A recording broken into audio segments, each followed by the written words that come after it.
At the end of your life, what will be your legacy? What will you leave behind for future generations? For the world, join the World Messenger, Izabela Lundberg, each week as she brings you a new distinguished guest from the business, sports, or entertainment world to share their success, their struggles, and their lessons. They will share their insights into current hot topics that affect everyone. Izabela facilitates an intimate, vulnerable environment to find the true value of humanity and real leadership. Are you ready for your legacy? The legacy that matters?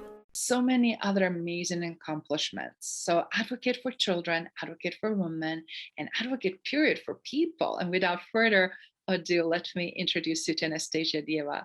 Welcome. Thank you for joining us midst of everything that is going on right now. Izabela, thank you for inviting. It's my honor to be here and to have an opportunity to speak about.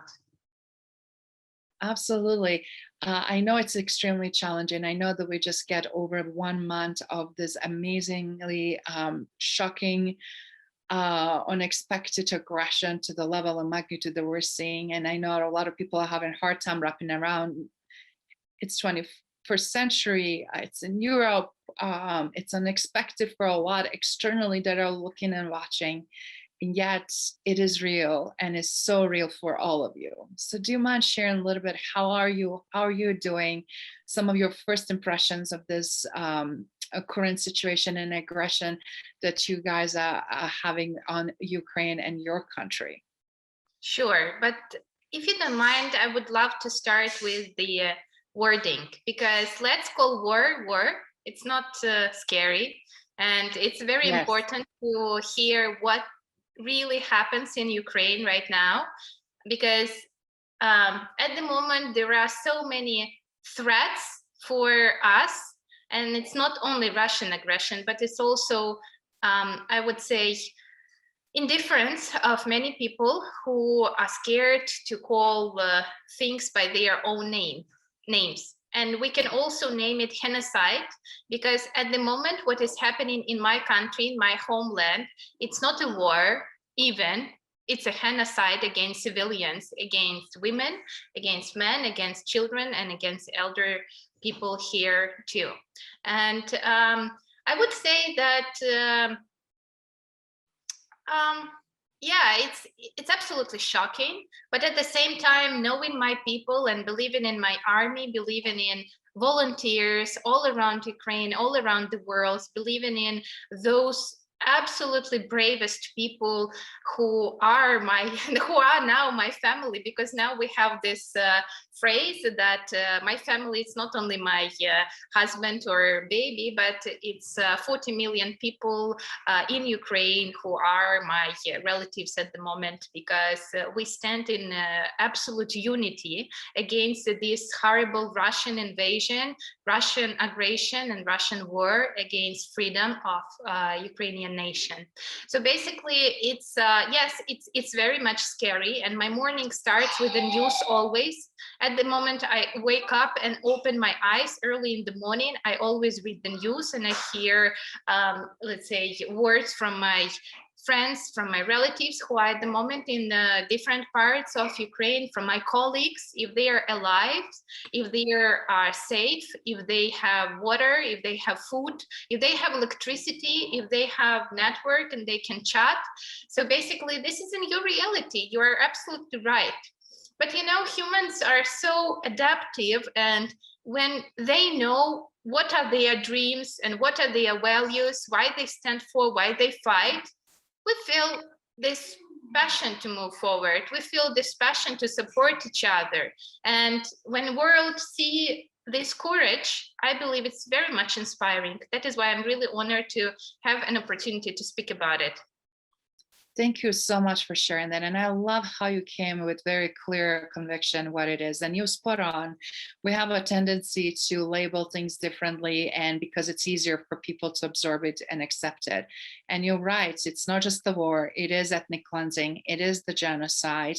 But it's unfortunate that all of this is happening, escalating to the magnitude, and it's sometimes hard to catch up to all of it, isn't it? And in such a short period of time. But I love your attitude and your passion and your conviction, how united you are as well how strong anchor and support as someone who is so young and obviously has a baby, has a husband, and it's extremely vulnerable, obviously, with everything that is going on around you. Yet you're there, you're present, you are also doing everything and anything you can to support your fellow family, your fellow citizens, and your fellow Ukrainians. With that in mind, Anastasia, do you mind sharing a little bit efforts that you are doing? Obviously, you've been also very visible as a executive director of a great organization, 100% Life. And what are your current efforts beside obviously helping to win the battle and to win this situation and to persevere in the process? Yeah, thank you for your question. If you don't mind, I will just give a brief overview of our organization, because it's very common for people in Ukraine and Eastern Europe and Central Asia who knows about us, because we are the biggest, the largest passions and community-based organization, which has been here for the last 20 years, fighting with epidemics like HIV and AIDS, tuberculosis and viral hepatitis, fighting for human rights and standing for the empowerment of the most vulnerable key population groups in our region. So basically, we have an amazing portfolio of what we do. We work with service provision, we work with procurement of antiretroviral therapy. Our head of coordination council, head of our organization, Dmitry Sherembey, is not only the most inspiring activist in Ukraine, but he has also been one of the first people in Ukraine who received the treatment, HIV treatment, antiretroviral therapy. So I would say that he knows the deal from inside out. But of course, as soon as we understood that the war can happen, we started to prepare and speak softly with our employees all over Ukraine. And you should understand that only in Kyiv, in our central office, we have more than 100 employees, and all around Ukraine, it's more than 3,000 people who are working for us, for our organization, and providing social services for HIV positive patients and key vulnerable groups, as I mentioned before, including positive women, HIV positive women, teenagers, LGBTQI, and others. So as soon as we understood that let's say, something can happen, we didn't know what exactly. Of course, I think no one adequate could actually predict that the war, the full-scale invasion can happen for our country, in our country, and from such a horrible neighbor as Russia Federation, but it happened. So basically we started to prepare and quickly make some emergency training for our employees to understand that if there is a need for evacuation, how we actually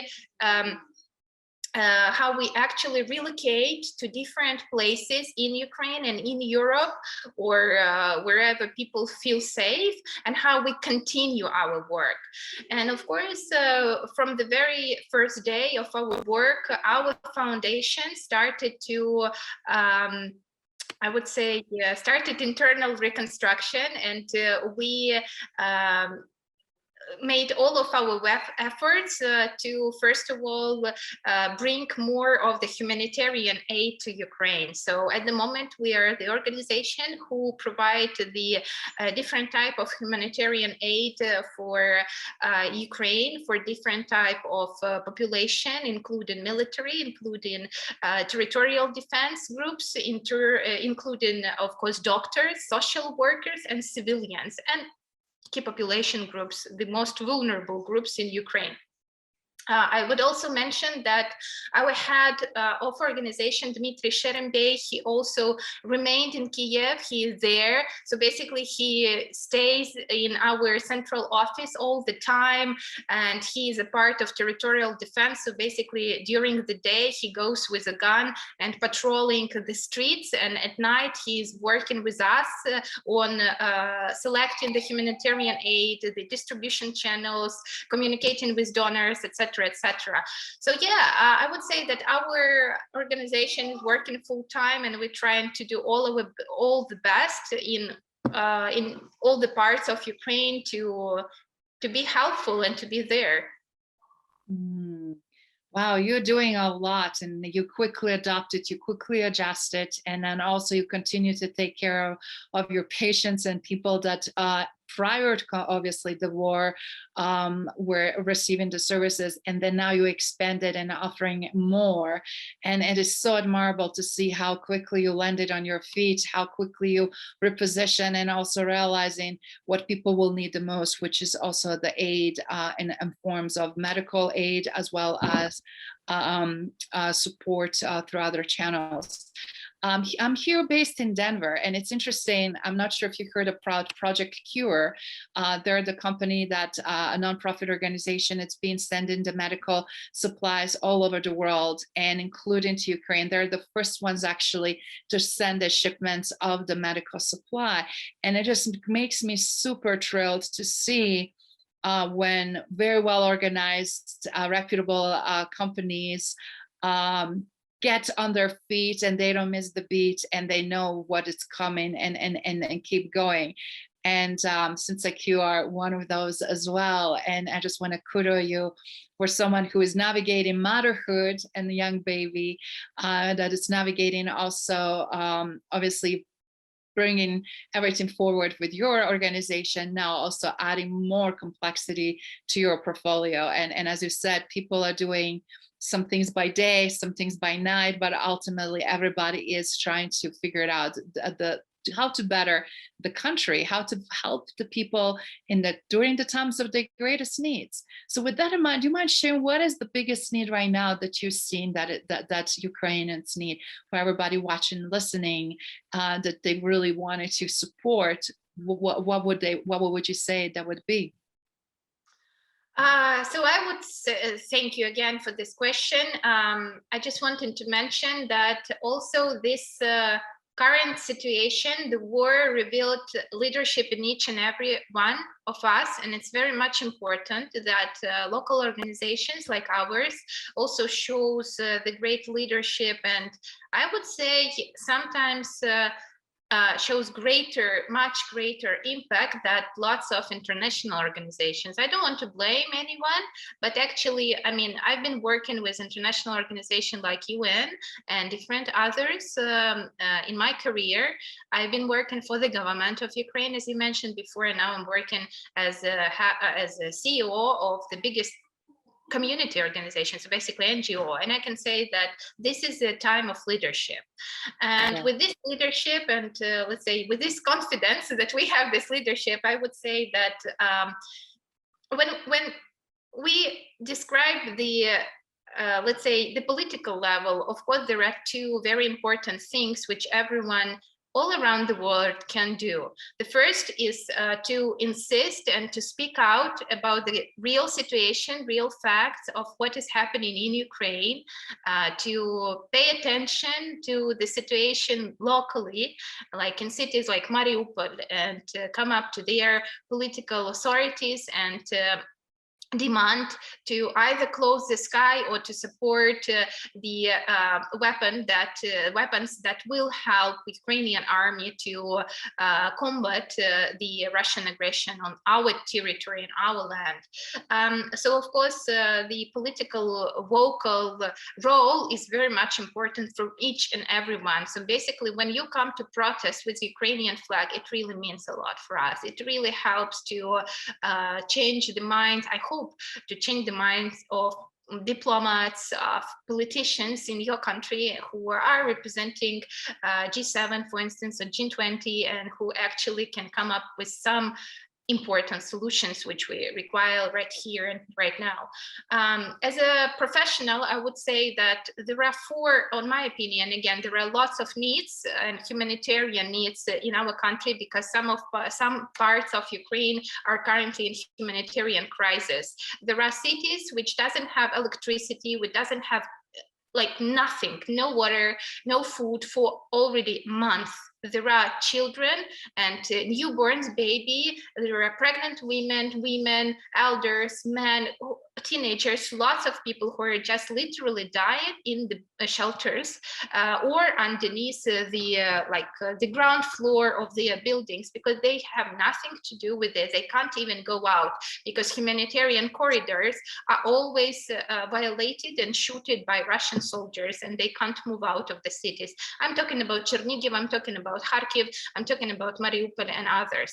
So I think it's very, so basically when we come up to, let's say, needs, we can name several blocks. The first one is medical and humanitarian needs for the army and for the people who are defending us. So basically it's territorial defense, national police, national guard, and of course it's body armor, it's tourniquets, it's casks, it's everything that can protect them. So basically protective equipment for the army.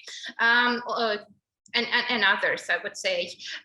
It's also, second part is medical supplies. So basically we're speaking about professional medical supplies for surgeries, medicaments that can help doctors to provide their medical assistance to the victims of shootings or bombing or others. Right here and right now, maybe let's say prototypes of mobile hospitals, maybe mobile equipment, medical equipment that can be easily transported from one place to another. Third part of donation or maybe help that can be donated for Ukraine at the moment is, of course, medical supplies for civilians. So basically it's some kind of easy medical kit that can help and save your life whenever you are. If you're under the bombing in shelter, or if you are in, let's say, migrating and evacuating, or if you just blocked in your city or your village without electricity, without any water supply, etc. It's something that is really needed for your life. And the fourth and very much important is, of course, access to internet. And that is why actually I think that our Minister of Tsifra, Fedorov, he is absolutely, I mean, he's absolutely innovative, and actually his statue is showing our democratic choice. He is a politician of a new age, of a new generation. He is not much older than myself, maybe a little bit more than 30 something. And he is young, he's super talented, he is very much competent and professional. And he spoke to Elon Musk himself and asked, we need Starlinks because we need access to internet. And that is actually something that we really need all around Ukraine at the moment. Because as you see, or maybe if you are reading news, Russian army is trying to bomb our televisions and our network chains. So basically they are trying to exclude us from the communication channels. That is why I would say pervasive internet access is very much important as a donation too. So if you have a chance to give us Starlinks, please do. Wow, thank you for walking us through to that. And I love the way you are sharing all this information, not only for everybody to quickly understand, but also to really look at what really does make a difference and how we can make it impact, even if it's just, as you mentioned in the beginning, showing up, protesting, or voicing disagreement of the current situation, and then trying to, in anywhere in capacity, all the way, obviously, to companies that are in position to help with the proper internet network so that you guys can stay in the channels and continue to have information that is not propaganda based, that is accurate, that helps people to be warned about the safety or what is coming or what is going, and where they can go to gather resources. Because so far I understand when it's fragmented, when people don't know, creates more panic, more fear, and it's harder also for people to stay optimistic and keep a positive morale, isn't it? It is, especially when, again, people are just living with sirens in their ears when they hear the threat of bombing in peaceful cities.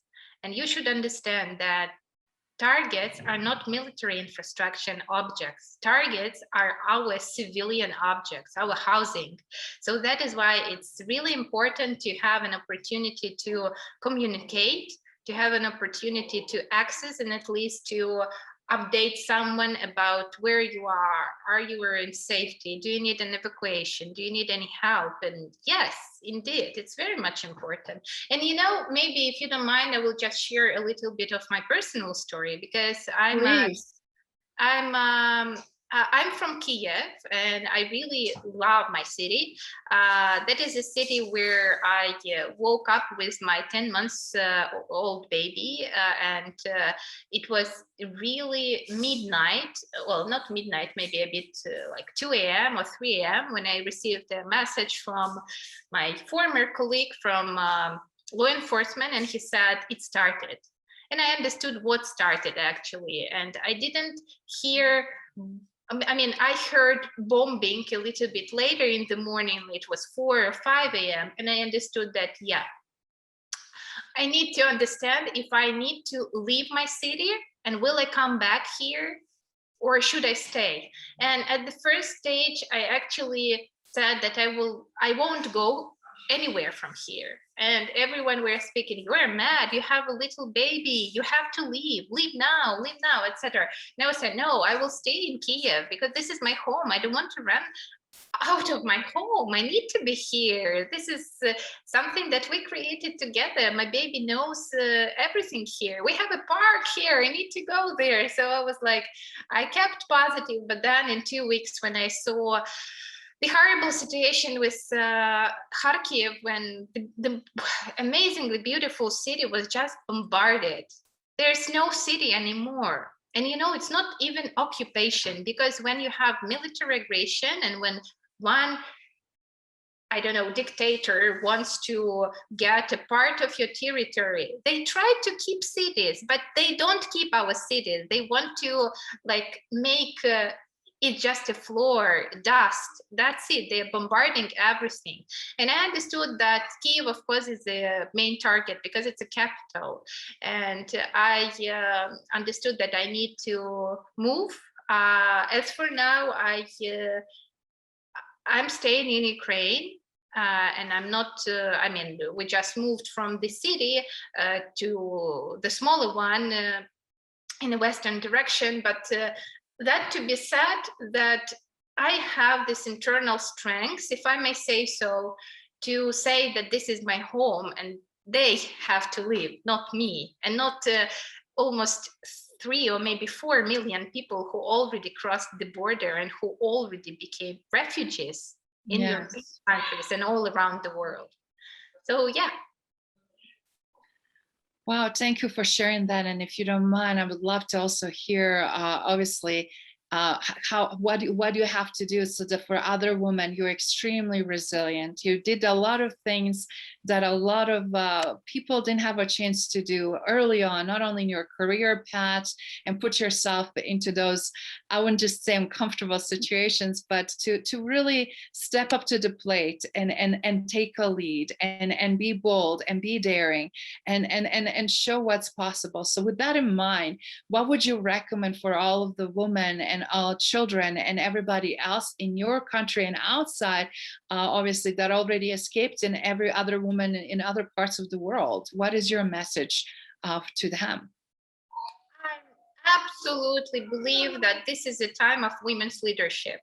I am an advocate for women's empowerment. I have been since I've been my student time, when I was studying political science in university, I understood that this is something which I really stand for and will be standing, I hope, for all my life, is women's empowerment and women's leadership. And I know that this is a time when every woman who is a mother, who is a sister, who is single, or who remained in the military, who are fighting now on the front lines, wherever you are a leader, and you have all the necessary leadership skills to transfer it to your baby, to be a role model who will preserve all of the values of free person, who will say with dignity that my superpower is being Ukrainian. This is my superpower, and I will teach my kid how to be Ukrainian. And I know what does it mean, because Ukrainians are super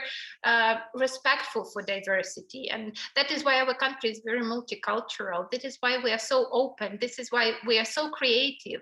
And I believe that every woman now has this superpower to share this story, to share this piece of leadership, and to form not only followers who will just admire her and say that, oh, you're so amazing, but who will actually become leaders and will be willing to do something which really matters.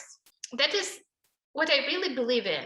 And I think that at the moment, of course, the lion's share of people who are fighting for our lives in army are men, but there are lots of women there too, and we should also speak out about it and to explain that we are the country of values, and we know why we stand for it. And women are those voices who can spread this word all around the world. And as I mentioned, to transfer these values to their babies, if they have any, or to their family and friends, to their circles.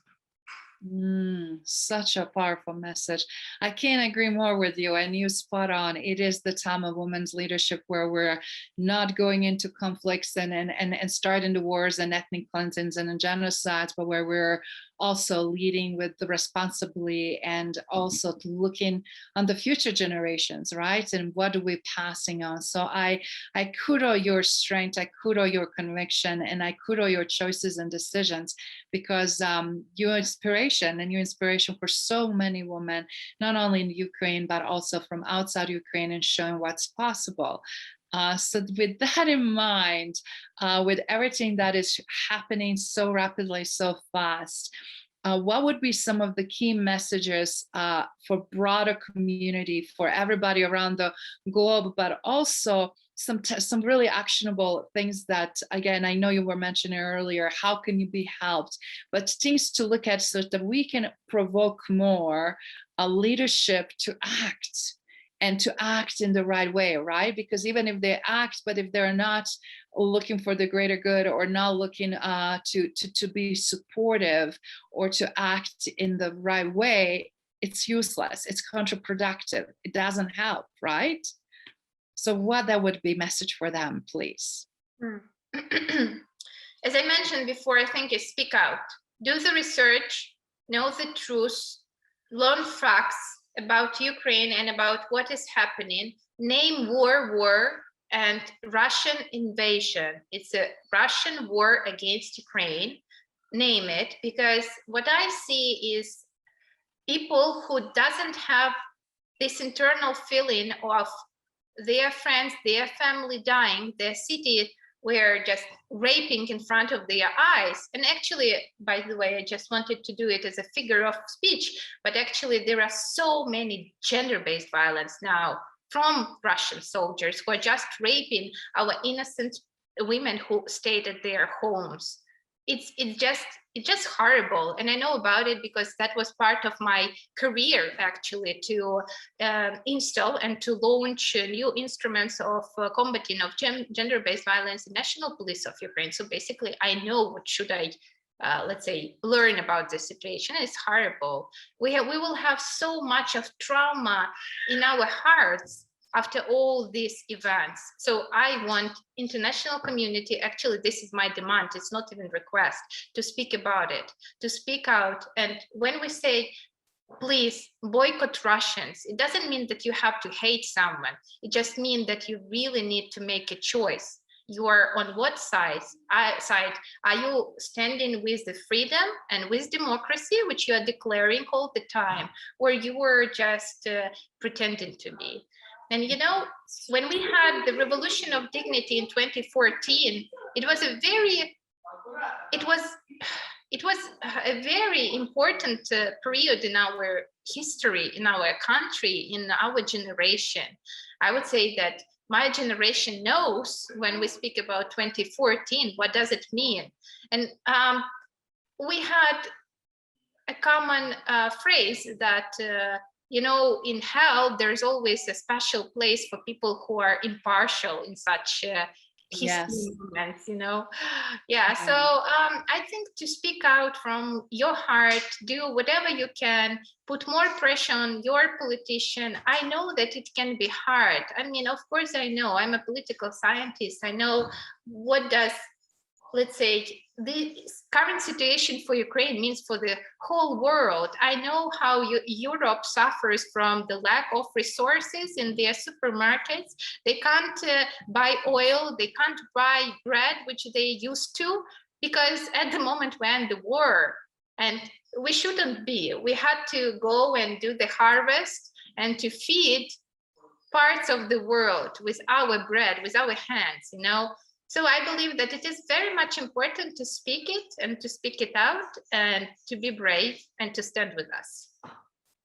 That's beautiful message, and I kudo you again, because this is the time not to be complacent, because complacency kills more than anything. And you're right, taking sides, knowing what you stand for, even the risk that and implications, but for the right things, not just the political agendas, or just to wait and see as majority of countries are doing. But in the same time, people's lives are on stake. Right now, we're seeing a lot of casualties, where we're seeing horrible images. And everything you just said resonates so much, because I'm seeing the same tactic and strategies being used during the collapse of former Yugoslavia, specifically in Croatia and Bosnia and Herzegovina. So seeing all of this, to me, it's a deja vu. And you were right, just because the nations did not declare there was ethnic cleansing, and which ethnic groups also, that doesn't mean that did not happen. And we don't have to wait for someone to tell us what is right and what's wrong. We don't have to wait for someone to also educate us what is happening and what is not, and give us the narratives that are politically or economically labeled. Unfortunately, it seems like we're having multitude of those issues happening in advance. So I just wanted to say again, kudo you for showing up, sharing your voice, and finding the time in midst of the war to be here with us today. Anastasia, I will have you back. We'll figure it out other ways to also continue hearing from you. But for right now, for everyone that is watching and listening on this Legacy Leader Show, please take a look. Where can we find you? Where can they get involved? Where they can get a glimpse of the news and information and projects and things you've been involved, and also ways to support you? If you don't mind, I will share the link after our conversation. There's a very easy, like one-click option where you can select wherever you want to donate for and how you can actually support. And Absolutely. Of course, that I think will be the easiest way to speak about it. Fantastic. So then everybody watching and listening, I will make sure when I post this, you have the link you go to, you have watched and look what she's doing, how amazing she is stepping up and changing the landscape, even in the midst of the biggest events of her life, which is the fortunate war and genocide and ethnic cleansing that we're seeing that is happening right now. And we're hoping that with everybody's efforts, we're going to see pretty soon, hopefully, peace that is so much needed.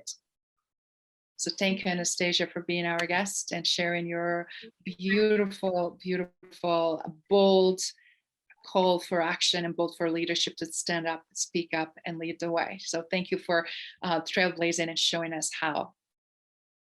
Thank you. Thank you, Izabela. I really appreciate it. Thank you for listening to Legacy Leader Show. If you enjoyed the content and had a positive experience, then please leave us a positive rating.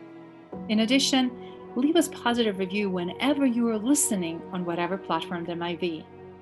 Make sure your friends and family also know about the benefit and value that we provide and what we have to offer. Cheers.